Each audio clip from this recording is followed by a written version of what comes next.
Olá, Rafael! E olá a todos do Elite Oculta. O meu nome é Felipe e hoje eu contarei 3 relatos, dos quais 2 aconteceram com a minha avó e outro aconteceu com a minha mãe, e o último que aconteceu comigo. Então, prepare para ouvir os relatos, que eu juro que são verídicos.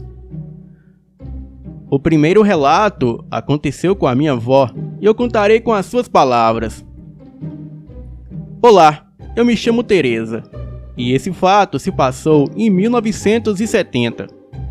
Nesse ano, eu passei por uma experiência que eu nunca pensei que passaria em toda a minha vida. Bem, eu moro até os dias de hoje em uma casinha no interior de Minas.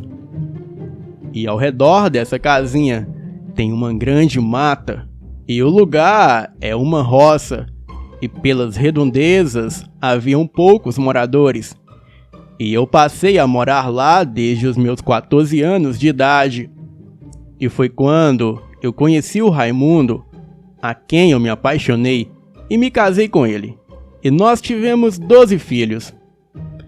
Éramos uma família unida. E eu tinha uma vizinha que morava a 3 quilômetros de distância da minha casa. E eu sempre ia na casa dessa vizinha por volta das 16 horas para conversarmos e assistir TV. Naquela época, na minha casa não tinha TV e eu tinha que ir até na casa da minha vizinha, que se chamava Valéria, para assistir a minha novela, que começava às 16h30. No Vale a Pena Ver de Novo.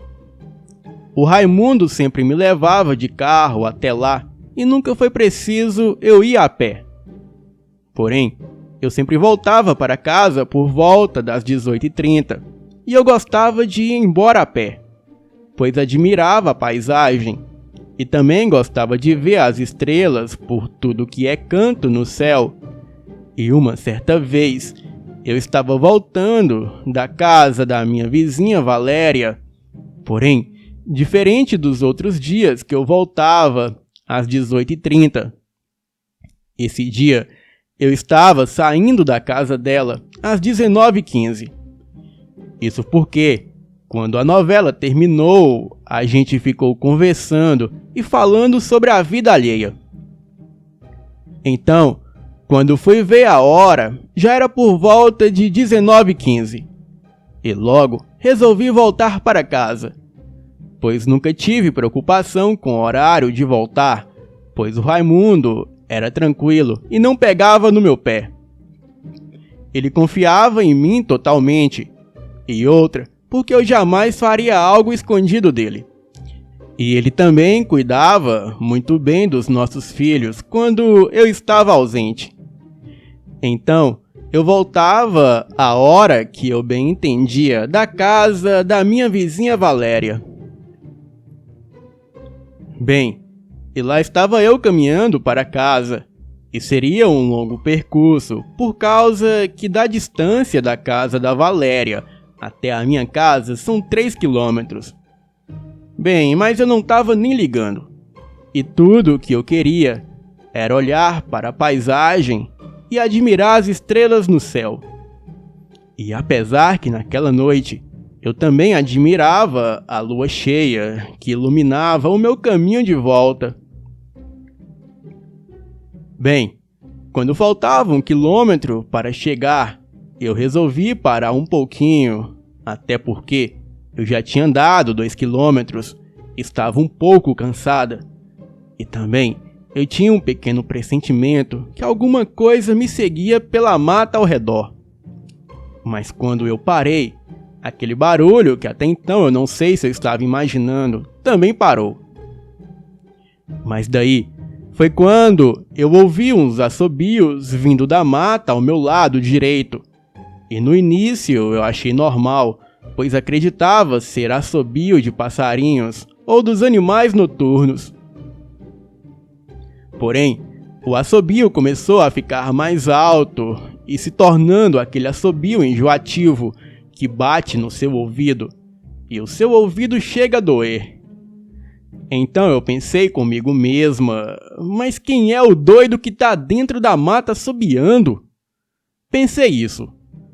Então voltei a caminhar e apressei o passo. E após eu ter dado uns 20 passos, os assobios que até então já estavam ficando distante, novamente voltou e com mais força ainda, fazendo os meus ouvidos doerem bastante. Eu olhei para trás e para os lados e não vi nada. Então comecei a caminhar mais rápido ainda, mas parecia que quanto mais eu andava rápido, mais aquele assobio continuava me perseguindo. E quando faltava apenas 40 metros de distância da minha casa, eu fui surpreendida com algo assustador que apareceu na minha frente. Aquilo era um vulto saindo do mato ao lado direito. E era como se aquilo fosse uma criança e aparentava ter 1,40 m de altura, de tão baixo que era.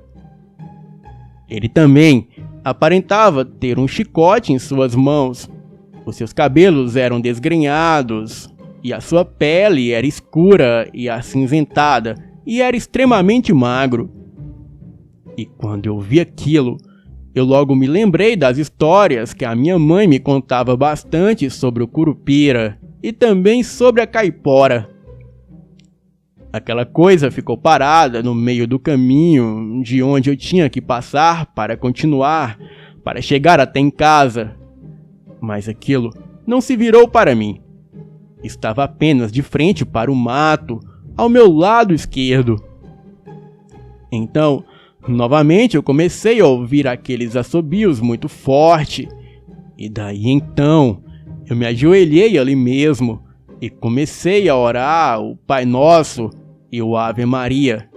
E aqueles minutos de terror, que pareciam serem horas, duraram algum tempo, até que quando eu abri os meus olhos, eu percebi que aquela coisa já não estava mais lá, e os assobios pararam. E na mesma hora, eu agradeci ao meu bom Deus por ter me livrado, seja lá do que fosse. Me levantei, apressei o passo, e chegando em casa, eu contei tudo para o Raimundo o que havia acontecido.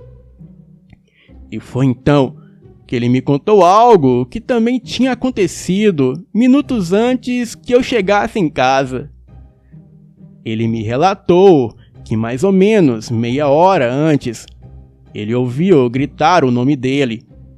E ele então estava indo até a porta para abrir, pensando que fosse eu. Porém, ele se lembrou que a porta estava aberta e que eu nunca precisei chamá-lo para abrir a porta.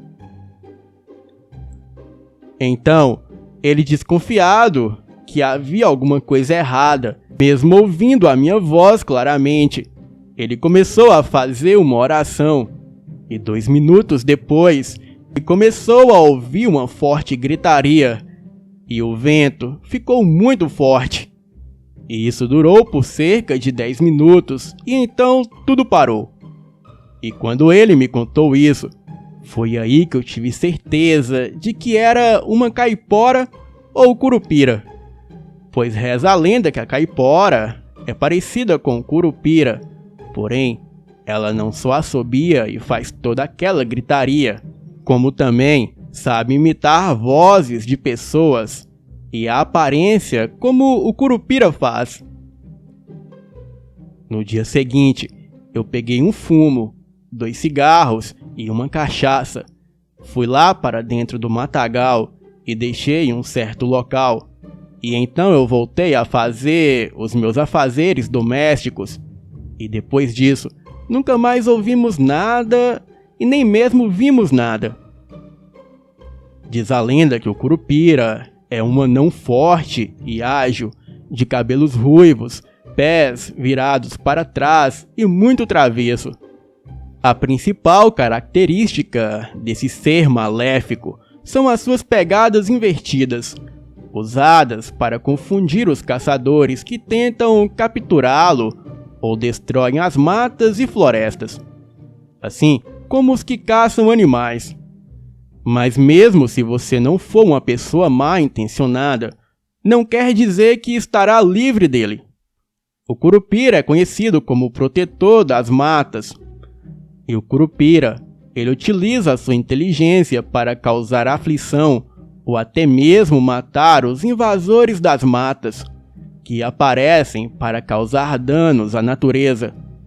E alguns dizem que ele pode até se transformar na pessoa que ele matou, igual fazem os Skinwalkers. E muitos desses invasores nunca mais conseguem retornar para suas casas por conta dos ataques do Curupira, que fazem com que não encontrem a saída da floresta. Ele também costuma brincar com sua vítima, e quando ele cansa de brincar, ou ele mata, ou ele deixa a pessoa escapar, sabendo que ela nunca mais será a mesma pessoa. Outra das características do anão é a sua curiosidade. A lenda diz que muitos caçadores fazem um novelo com cipó e escondem bem a ponta. E curioso ao extremo, o Curupira fica entretido com o novelo e o caçador consegue fugir. Além disso, a criatura tem o hábito de beber pinga e fumar. E por isso, até hoje, quando as pessoas vão à floresta, muitos caçadores levam um maço de cigarro e uma garrafa de pinga de oferenda ao Curupira, e assim não serem surpreendidos pela criatura perversa. Bem, Fael, esse é o primeiro relato e aconteceu com a minha avó na década de 70. E muito em breve eu trarei os outros dois, o qual ocorreu com a minha mãe e outro comigo. Espero que tenham gostado do meu relato e acreditem, essa criatura existe e esse relato é 100% real. Boa noite.